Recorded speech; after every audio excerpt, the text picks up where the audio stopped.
We had that last night. Just as I'm about to head home, there's internet connections on difficulties on the computer at work. So I'm like, okay, went to go look at it. There was nothing I can do, so I just went home anyway.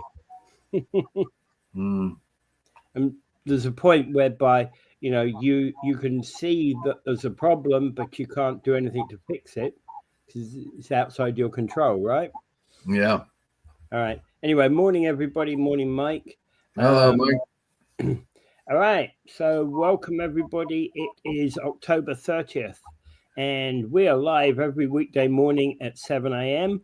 And we love to invite you to our show. Let's talk about the local politics, the things that impact the Niagara region. Okay. So first things first. Gary chiming in too? Pardon? Is that Gary chiming in too? Didn't see any more comments. Just morning, Gary. Yeah. Okay. Daylight saving time starts on the first Sunday of November. But before we go there, let's just say, is a plea to the governors of Minnesota, Michigan, Ohio, Pennsylvania, New York, and Wisconsin. Put legislation in now. We can avoid this mess this weekend and stay on summertime. All right. And also to Manitoba and Quebec, although Manitoba's, I think, in the next time zone, aren't they? That's right. Now, daylight savings time, they give in this particular article, of course, we're talking about, we fall back an hour on Sunday coming up. Yep. And that means that we get an extra hour of sleep, kind of. Yeah. However, the article goes along and starts talking about most people nowadays don't think it's a valuable thing to have daylight savings time. Daylight savings time was originally come up with saving daylight hours during times of production. Yeah. And I didn't know this, but it's been tried here and there. In different places. First in Canada, way back in the early 1900s, in the town of what is now Thunder Bay, but then Port Arthur. Now, if you look at the map, there's a time zone that goes right through the very tip of Ontario, the western tip of Ontario. Ontario is actually cut by a time zone, the very end of the western end of Ontario. You go into. Yeah, and you go into Central Time there, don't you? Yeah. So the reason was originally, and we find that the West started to do it back in 1918 during the war, and the Germans had started doing it in order to save daylight time for their attacks and their production time for their war. For their war munitions and so on. They felt that they needed that extra hour of daylight during the times in which people are at work. It was also useful for the German army. So the West adapted it at the same time, dropped it until World War II. And it picked it up again after World War II. Well, in Britain, we used to always talk about it being put in the 20s. Well, every place was different, and for different reasons, and basically it was to save the daylight, what was left of daylight hours in the most productive time of the day. So they wanted that section but we no the longer longest section, particularly in the northern or extreme southern hemispheres, where the daylight hours become shorter. I mean, the amount of daylight becomes less during the day. But it's less of an issue today, because if you're working on a construction job, even an outside construction job, they put bright lights on it so that these lights are even brighter than the winter sun.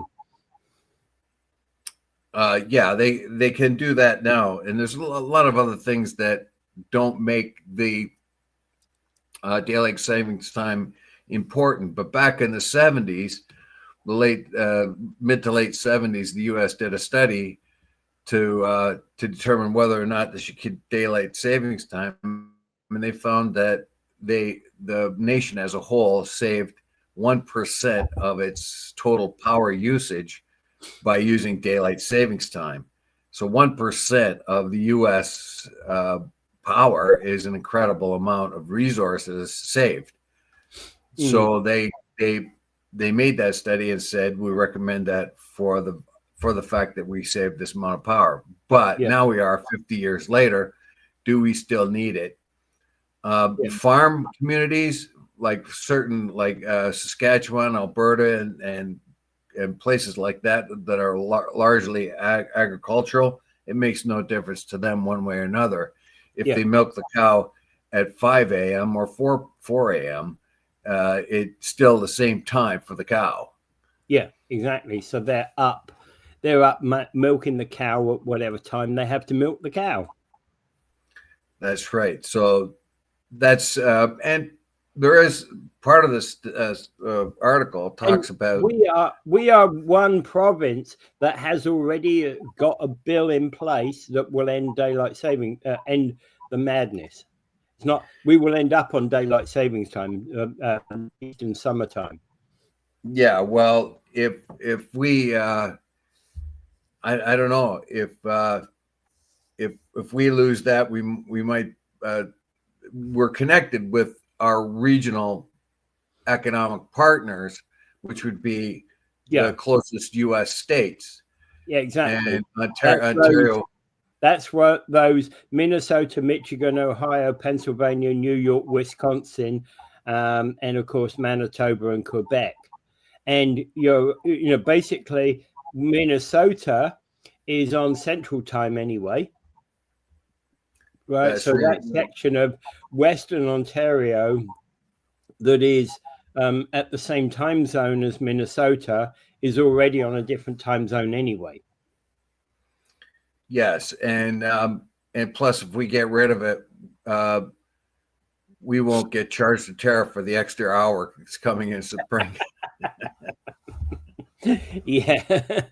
So so Minnesota, that's kind of, well, it's kind of one of those things. All right.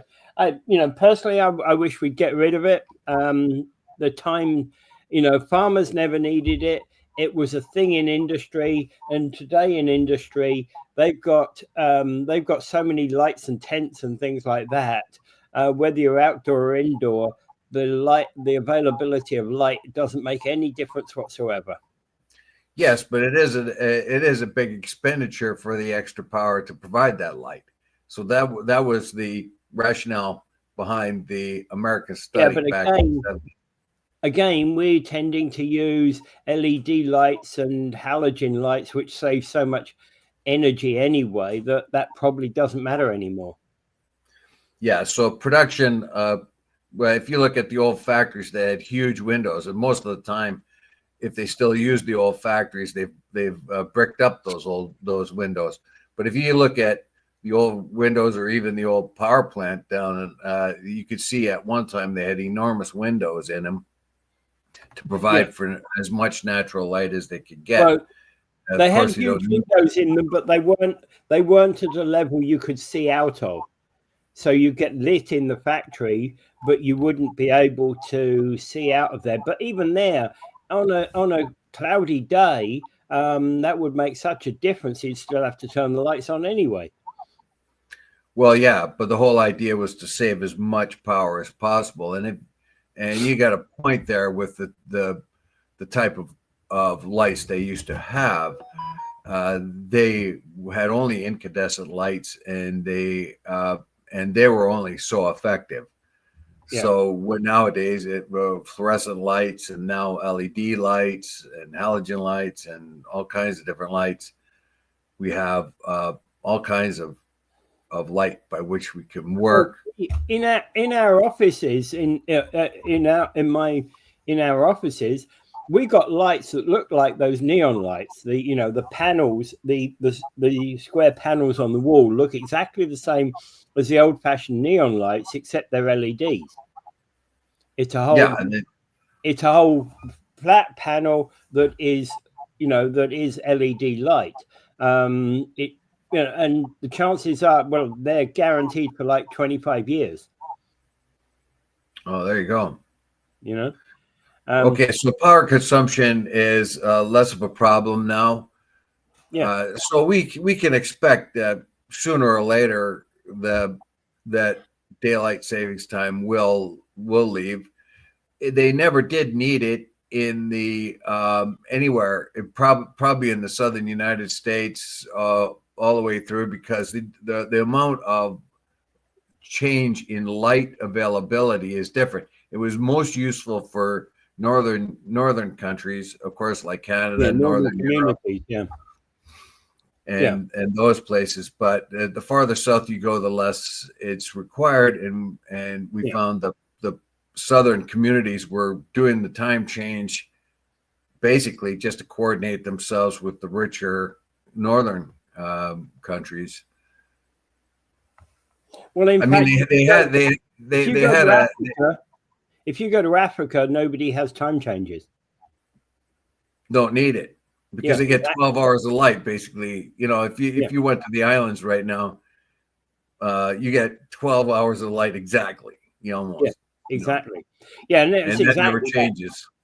In places like Kenya, they get 12 hours of light, and they get it guaranteed, right? It's only when you get outside of the tropic lines that becomes an issue, and and that affects here in North America, that affects Europe, and that affects, well, it doesn't really affect much of the South America. Well, it will start taking an effect in the much further more south. southern parts of Chile and Argentina. Yeah. Tierra del Fuego, that area there. It may have some issues with places like Tasmania too, which is I don't know if that's very affected. But there's not a huge population in Tasmania, and as far as I'm aware, most of the southern hemisphere doesn't actually have time change.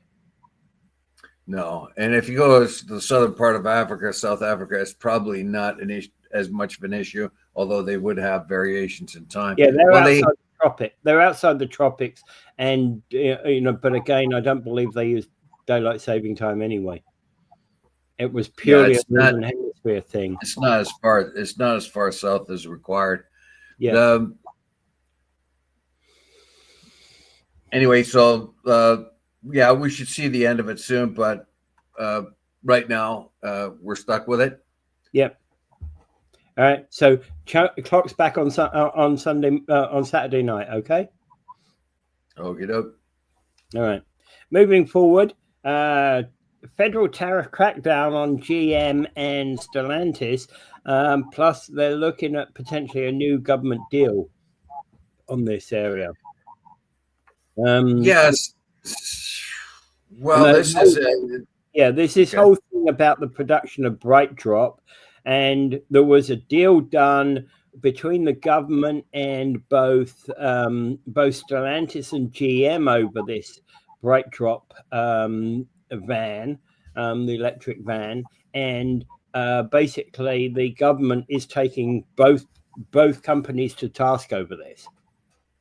Yeah, there's the article I posted there, the last one, and that's pretty much the CBC Windsor a while ago asked for a disclosure on the contract, and that is the source by which this article is using. So they asked for those details. They got the forms and asked for them. What is that called? Freedom of Information Act. Freedom of Information Act. Yeah, so they did that. They did that a little while ago. So CBC kind of blew the dust off it and found it again in their Windsor office. Now, the government has said that if Stellantis tries to pull a fast one and yank his production out of Brampton and does not oblige by the government government conditions on the vast amount of money it got, that it can come down hard on them. Yeah. It can even ask for the money back. So that, yeah. And this relates to funding for Ingersoll, Brampton, and Windsor. Three different parts. And these are electric battery plants. So it deals with Stellantis and Nexstar for EV battery plants. Now we're stuck in a situation here where the electric vehicles have kind of been stalled because most of the companies are trying to retool towards electric cars, but electric car sales have stalled, and that's largely due to economic reasons. I noticed a big explosion of, well, not a big explosion, but quite a few more electric cars out there, and hybrid electric cars where you actually charge your own battery but also have a gas backup. So the battery thing is here to stay because it's going to be, those batteries are also going to be presumably used among the hybrids. So that's not going away, but the adaptation of electric cars has been stalled.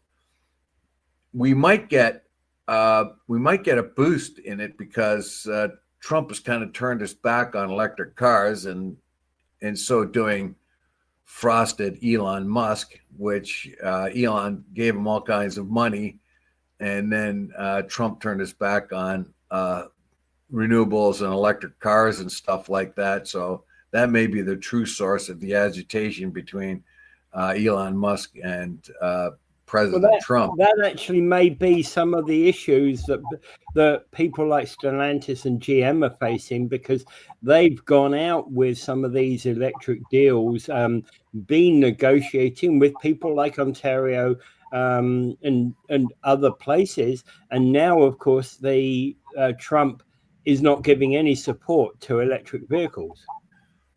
Yeah, well, we were competing with the United States with the Biden administration's incentives, also giving electric car companies monies to kickstart it. But as far as I can see, Trump will probably withdraw those for no other reason than the fact that it's a drain on a country that is extreme and is an extreme amount of debt right now.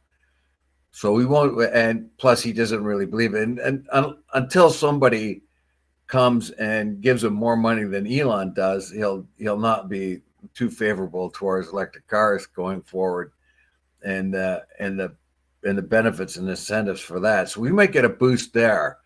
We might not have to compete with electric cars as much as we did before.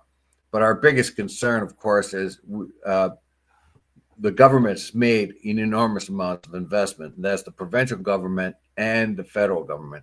And each one of them says that we have guardrails and guarantees that Stellantis can't pull a pin on this or kind of play fast and loose with the coin that it's had. Yeah, and these other we know that it is withdrawing its Jeep production and putting it into Illinois, and also providing $13 billion for that. That was something it wouldn't have done if the tariff thing hadn't happened. And that is yet to be determined. And let me just do an aside here. The U.S. Senate has turned on Trump on his trade, on his tariffs on Brazil. Yeah. The senator said that the tariffs on Brazil are dumb. You've got a 50% tariff on Brazil when the U.S.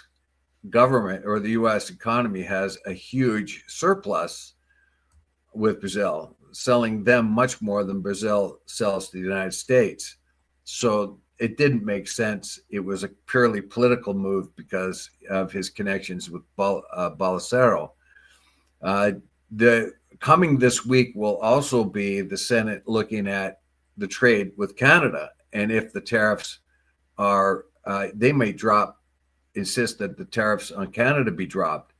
At least all those tariffs that were came up with IEEPA, which is the emergency powers that the president has for putting on tariffs. Yeah. Which was meant to be a short-term, isolated type of power, typical of the one that actually Ronald Reagan was talking about in his speech that Doug Ford used. Basically, when Reagan was talking about a single, isolated tariff to fight back against Japanese sort of trade practices. That's the kind of thing that IEEPA was supposed to be for, but Trump's used it for everything under the sun. Yeah. And that, of course, is why the Senate is taking a more long-term view upon this, and I'm not surprised.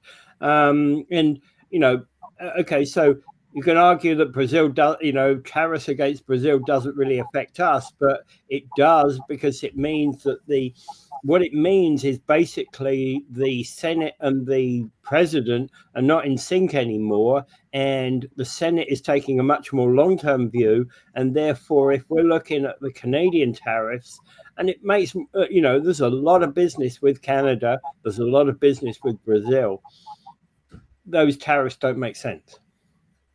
No, and a lot of the goods that come into Canada will come via the United States. And once that tariff is put on once those products come into the United States and the tariff is applied, and the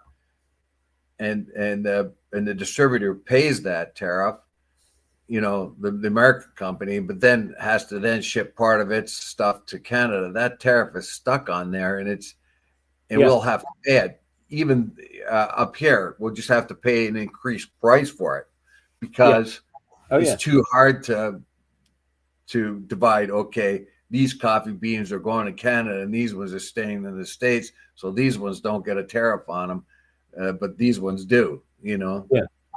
Oh yeah. And at the end of the day, when those ships are offloaded in New York or or other eastern seaports and loaded onto trains, and those trains are heading to the Midwest, places like Chicago or Toronto or others, they're often, whether you're going to Toronto and Chicago, they're often in the same train. Oh, possibly, yeah. At least until Buffalo, when they get separated at Buffalo. The Coffee Bean Express. Yeah. I guess is what you could call it. Yeah. So there's a lot of those tariffs, and the tariffs with Brazil don't make sense, because there's been a lot of hard-fought negotiations between the US and Brazil. Anyway, we've seen this over the last few days. Well, it was strictly a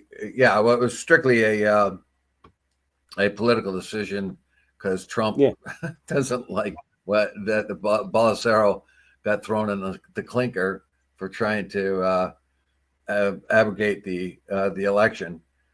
We also have the problem, of course, of Trump have given $40 billion to Argentina, and then allowed Argentina beef to come in to compete with American beef in the United States to make it cheaper, but also put pressure on the beef producers in the United States. It's not going over too well. But if you look deeper into it, there are a lot of Trump favorites that have big investments in Argentina, and it looks like there might be more to it than just the money. But that's a different story altogether, though. The Senate may declare that the tariffs, the IEEPA generated tariffs against Canada, particularly the fentanyl one, may not be legal, and the Senate may decide that that it doesn't like it. And if that's the case, places like Stellantis and stuff could cool their jets and stop running to the States to avoid tariffs. Another thing, Suzuki, for instance, and if we're talking about tariffs, and I will just recently, it isn't always working out. Like the administration in the South says if we put these massive tariffs on Canadian cars and other cars, then those manufacturers will come to the United States and build here. The problem here is a more than one fold. It's like two, threefold. Like there is a plant, a Suzuki plant in the U.S. that builds cars for Canada. So it's in the United States, but it builds cars for the Canadian market. That is now being closed and moved back to Japan because there is no tariffs from Japan to Canada. Yeah. Yeah. So they're closing their plant and losing, I don't know, so many thousand jobs. The other thing is if this tariff thing is found to be illegal, or if the Senate doesn't like it, that will encourage Canadians to Canadian companies to stay here. But also, the United States sells way more cars in Canada than Canada sells the other way. So if you take a car and you say that, well, 51%, if it's built 51% of its value comes from Canada and is then sold in the United States, they could throw a big tariff on it. But the fact is, if we do it the other way around, we do not tariff in Canada, do not tariff any car that's made in Canada, but tariff the ones coming from the States.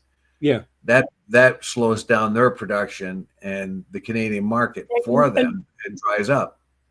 And with one or two exceptions, you wouldn't know whether your car is actually made in a US plant or a Canadian plant, would you? Well, the one I'm driving now is a Toyota RAV4. It is built in Canada, but that's the one I had before. The one I had before was a Sienna, and it was built, I think, in Tennessee. And but it didn't matter to me because Toyota employs people in Canada, so that's the way I looked at it. But now you have to decide: is that Ford I want to buy? Is that one made in Canada or the U.S.? The one that comes from the States will have a tariff on it. The one in Canada won't. But again, would you really, if you've got a Ford Explorer that's made in the US and a Ford Explorer that's made in Canada, for example, and they're sold in the average Ford store, you kind of go, well, okay, you get no tariff on the Canadian made one. Well, how would you know which one you're gonna which one would be cheaper? It's not going to make any sense at all. You're going to change. Well, it's going to be labeled. Things like that are going to be clearly marked what is what. Yeah. Now you get cars coming from other places, like in Britain, like Paul Amir's got that awesome Jaguar. It's a beauty car. I thought Jaguar now had a plant in North America. It might do, but obviously a lot of the parts would be coming from Britain.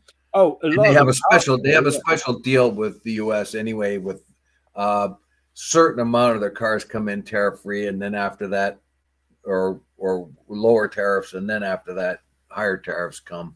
Yeah, but it might, with all the tariff things going on, and my point is here that you might have less options to buy. Now, what's going to happen is, prior to the 60s, Canada built the cars that were built in Canada, basically, and the U.S. built the cars. The Ford trucks, if we needed a Ford truck up here, it would be built up here to avoid the tariffs, because there were strong tariffs back and forth between the countries. That's one of the reasons why Ford started his car company in Windsor. It's right across the street right across the river from Detroit.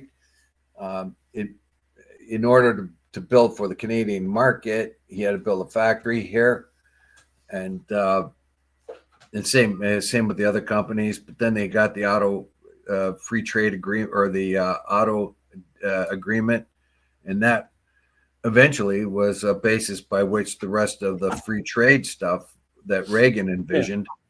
Reagan had a vision of Canada and the U.S. Being a free trade zone, and he signed the Canada-U.S. trade agreement, which later became NAFTA. And so he saw us as a strong globalized, not globalized, but regional trade network, free trade network. But anyway, aside from that, all that stuff in the Senate, I want to bring back to this article.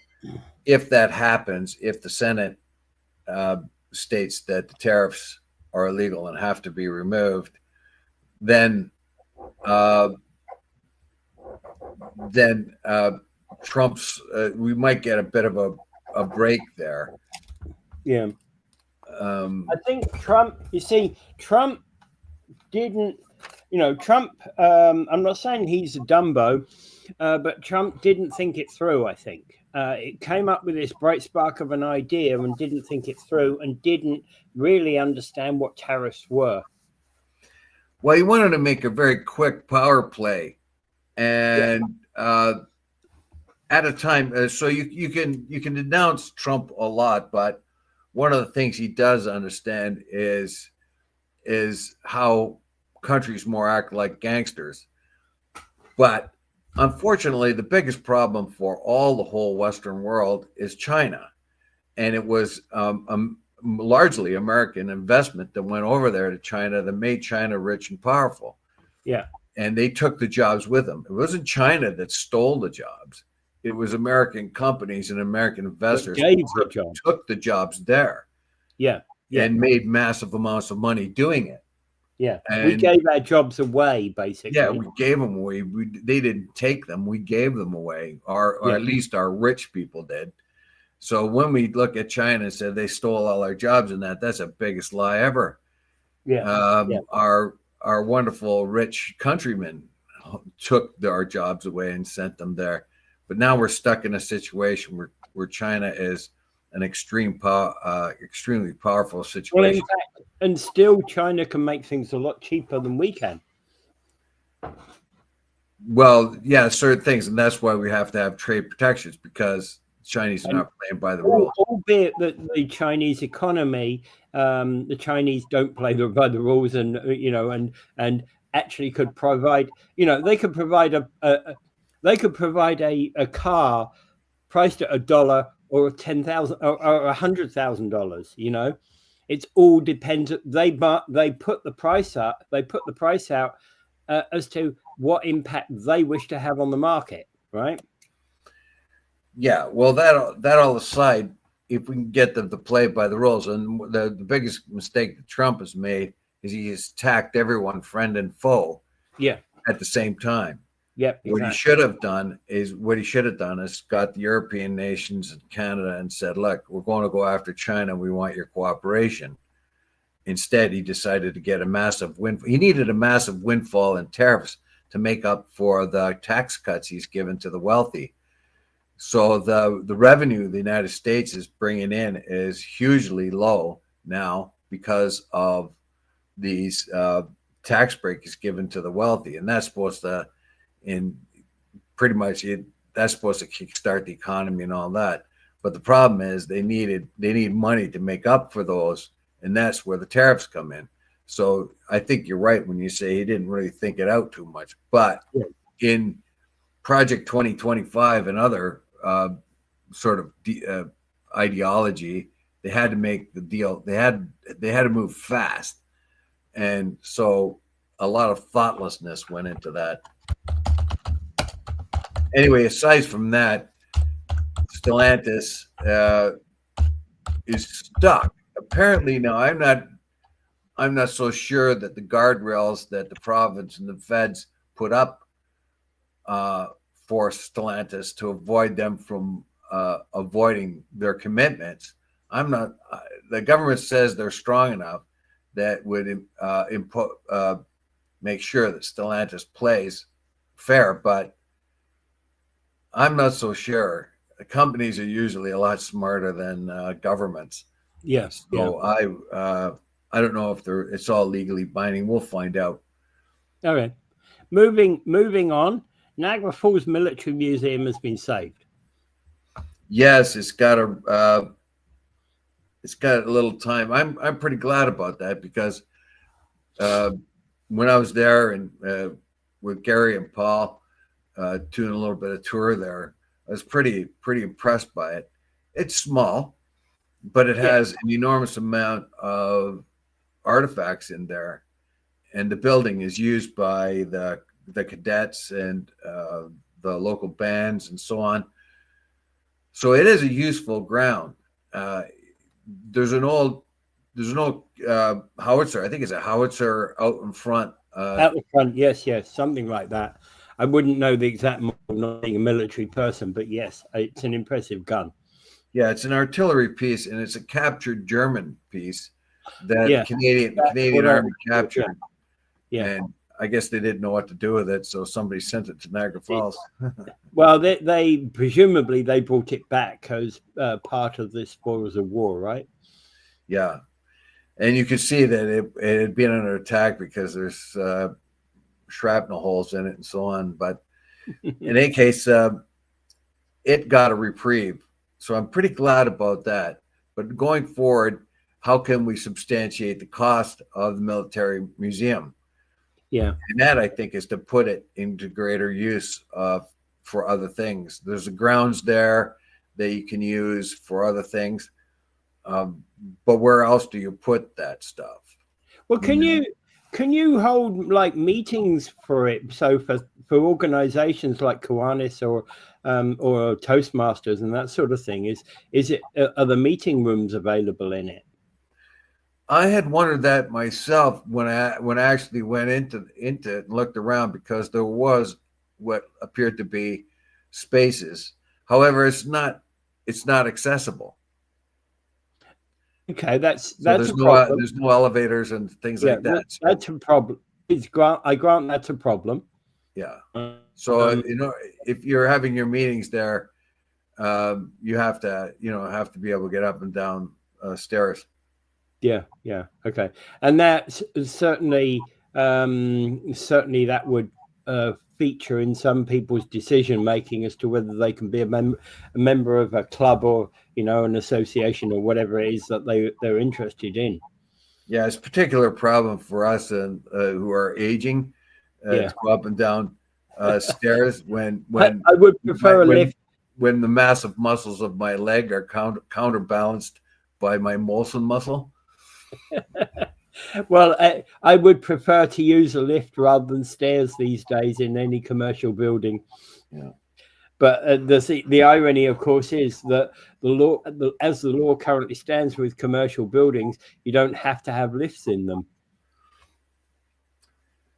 Yeah, although most places have to oblige some sort of accessibility thing. That's why the Stanford Lions building got knocked down. They were trying to drum up some money for elevators and other things to make it accessible, but they couldn't get the money, so they sold the outfit and probably made a ton of coin. Well, in fact, actually, the wrecking ball took it out. Yeah, had they actually sold that building and turned it around to buy another building, they could have probably built another building full purpose that had elevators in it as well. I don't know. Yeah. That was their decision to decide, but I know. It's easy for us to question. Yes. Yeah. Okay, so moving on again, foreign treatment. Foreign treatment for tummy tuck might not be as sweet as you first think it is. Yeah, this is an article about a woman that got into real problems when she went to get vanity surgery. She went to. This is a big deal. This is a big deal. Like when I went to California, now nearly 20 years ago. there was a thing going on there. Like I bumped into a cousin I didn't even know I had. I went to visit my old aunt that lived out there. I don't even know if she's still alive, but she'd be like 100 by now. But I went there and visited her, and I met cousins I'd never met, and one particular sort of my second cousin, 3 times removed kind of thing, who's actually half German and half American, and he said that I went around and I said, "My God, in California, in the part of California, because my relatives were rich." The part of California I was in, I saw a lot of people with a lot of money, throwing a lot of money around, and it was cars. But I said to my cousin, my young cousin, he was only about 18, or no, I wasn't even that, about 15 or 16 years old. I says, "Holy smokes!" I said to myself, "Well, everybody's got a lot of money they push around, and it's kind of gauche, but I got to admit that what I hear about California and about everybody having a healthier lifestyle must be true." Because, and he said, "Why do you think so?" I says, "Well, the mothers and daughters don't look like they're 10 years apart." And he laughs at me. And he says, he laughs at me. He says, "Well, it's tummy tucks, boob jobs, vaginal reconstruction, all this stuff. They spend an enormous amount of money on that." Well, that's kind of spilled over now. And this particular article is about a woman who wanted to get vanity surgery. So she wanted to get a tummy tuck. I think she earlier on had facelifts and other things, boob jobs, whatever it was. And treatment tourism has been a thing for quite some time. It used to be that, for example, there used to be these things in Britain. You could actually fly out to California to get your tummy tuck and whatever, tummy tuck and boob job, right? And they always used to complain about the dangers of tourism treatment. Well, now they go into, and this woman went to Costa Rica because it's no longer the cheap place to go to the U.S. It's now places like Mexico and Costa Rica. It used to be, for example, if you want to get new teeth, you go to the Philippines, is what I heard. Well, if you want to get new teeth now, you can go to Mexico. I know a friend of mine, although they have ample amounts of money, she's a Canadian American, but was raised in Mexico, so she knows Spanish well. They can go down there and get their dental. Like, she had to have extensive dental care. She got first-class dental care for half the price she paid in the States. Mm-hmm. So medical tourism is a big thing. But and most of the time it's okay if you look. But this was vanity surgery. So that's why we need doctors here in Niagara Falls. Medical tourism. Yeah. tummy tuck and the falls. There we go. Yeah. Yeah. Get your Niagara boob job. Yeah.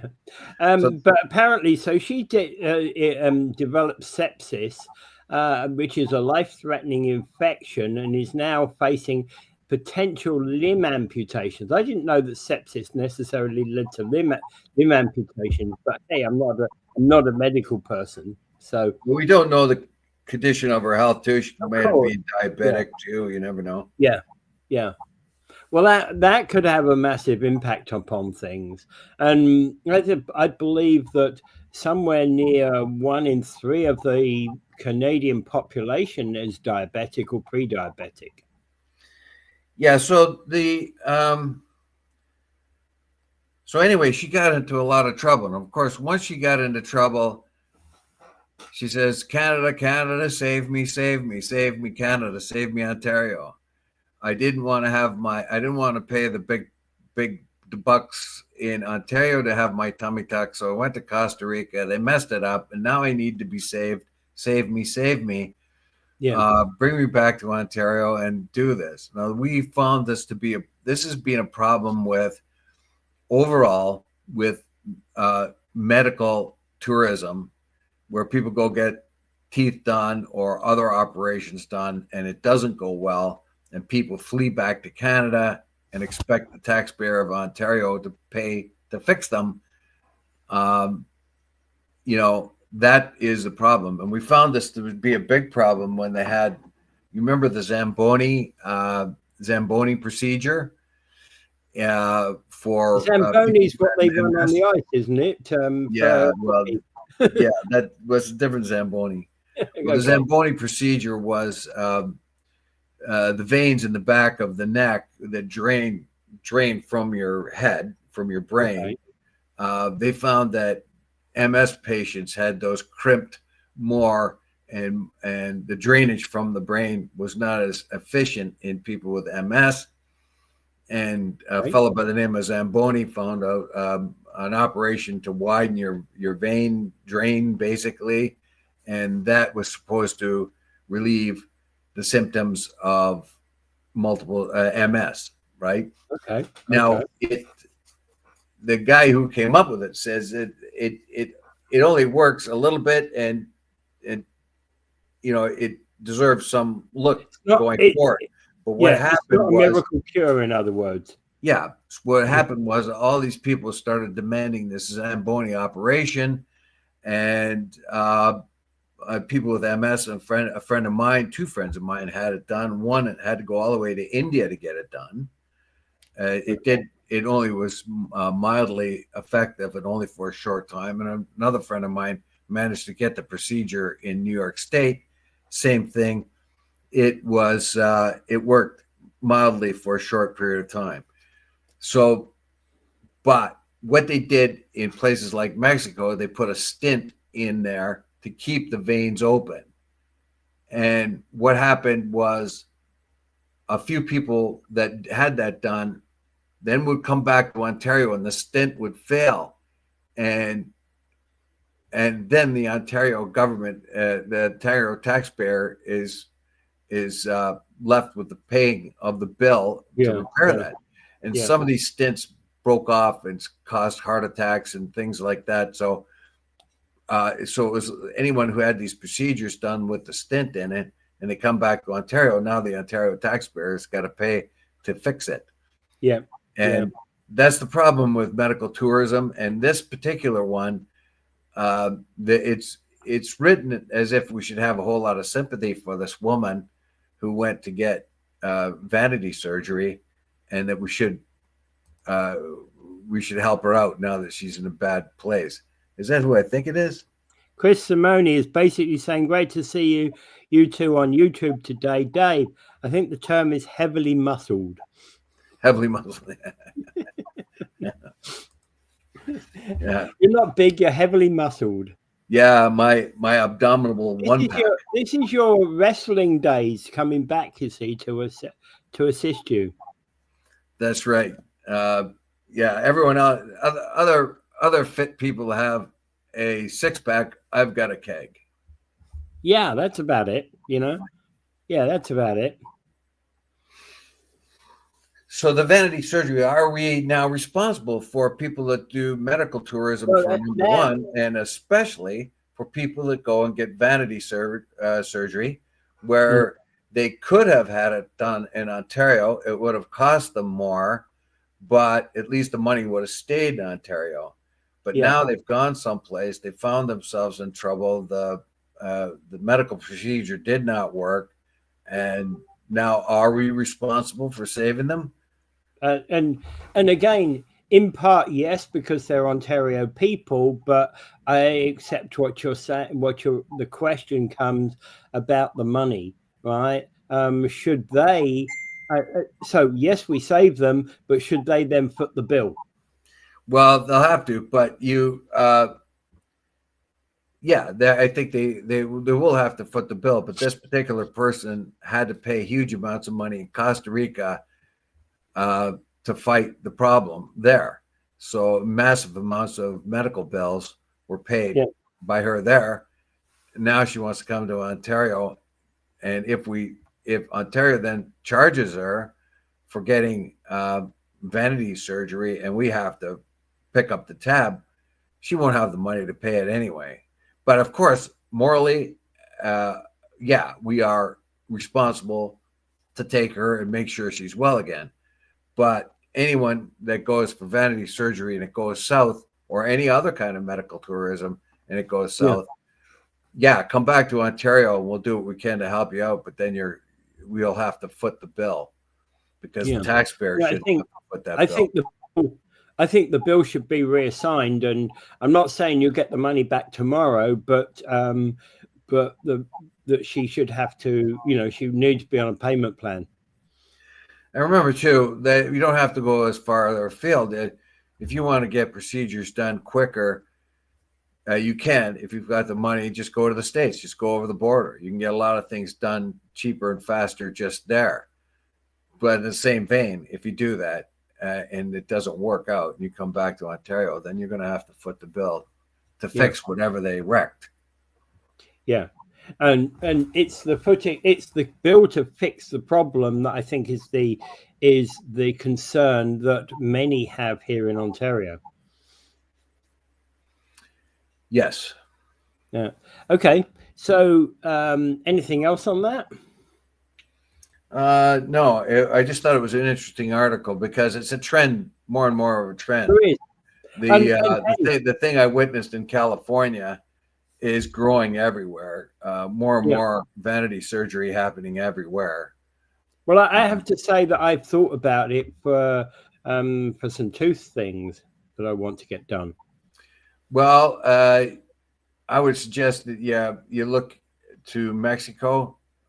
As I said before, a friend of mine has gone down there and got excellent work done for a fraction of the price, and because they have as good dental surgeons as anyone anywhere, but the cost of living there is so much lower.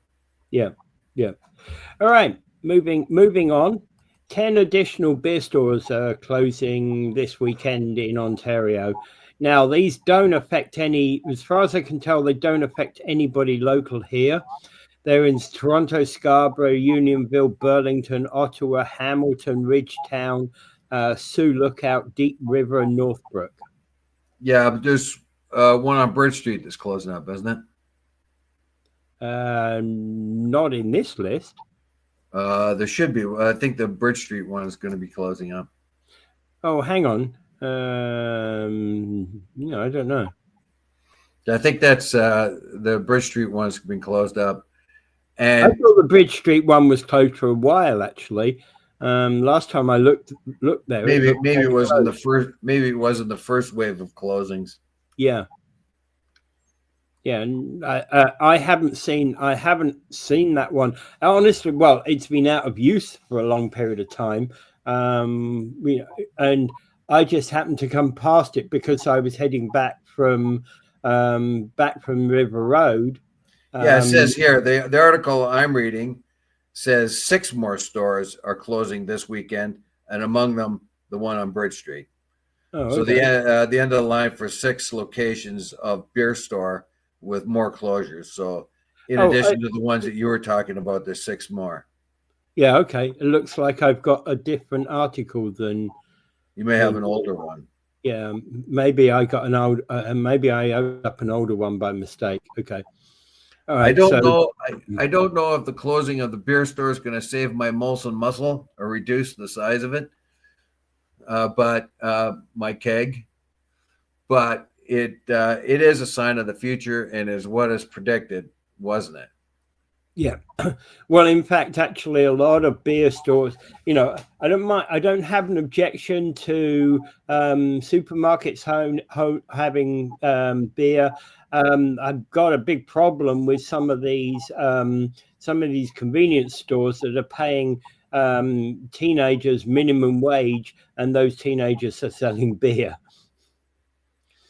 Well, that was always the rub. When the brewers retail, the brewers of Ontario own the retail, basically, brewers retail, and they provided a decent wage and benefits for their workers. That is my biggest concern with the beer store closing up, as these jobs will then be eliminated, won't they? And as those jobs are becoming eliminated, they are good paying jobs now converted to the guy in the corner store, the clerk behind the, like I said, making minimum wage in the corner store. But I have to say that alcohol being everywhere it was, I didn't really think it would make much of a difference. But at first I avoided buying any kind of beer in grocery stores and stuff like that. But then I just found it too convenient. When I want a couple of cans of beer, I just get a couple of cans of beer. Last night I got 2 cans of beer on my way home. My biggest problem with the convenience store and with the supermarket is that I don't get the choice that I want, right? But I didn't get the choice that I want through the beer store or LCBO either. Well, normally in the LCBO and the beer store, you get a much more variety of beers, and I think probably the sort of the beers, the smaller brewers will be affected mostly by the corner store thing, because they're only going to put out the most popular brands.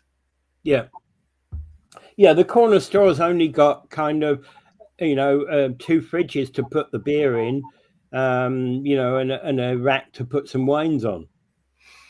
Yeah. So I don't know.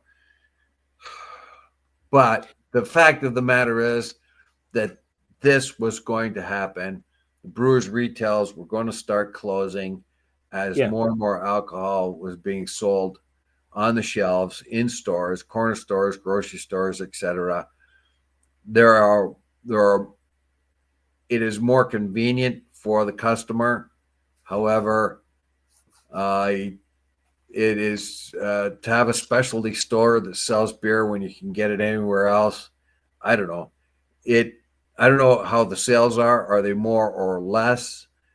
You have to look at this in a couple of different ways. If there's more beer being sold, that means there's more money being made by the brewers, by those making the beer. But then again, you got to think of how much more accessible alcohol is to people who have drinking problems.